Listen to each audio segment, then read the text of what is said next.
How to copy a comment on Instagram.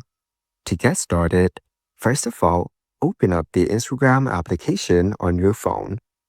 You will then be taken to the Instagram homepage. On this page, scroll down to explore the posts.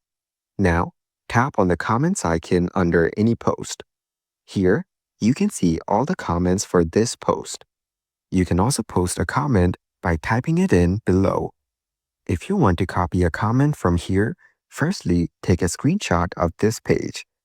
Now open the screenshot and tap on Done at the top left corner.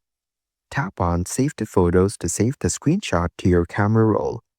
After that, go back to your main menu and open the Photos app. Open the screenshot from here.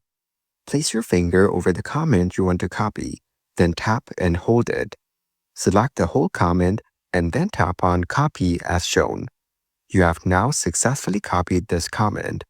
You can now paste this comment wherever you want. Following these steps, you can easily copy a comment on Instagram.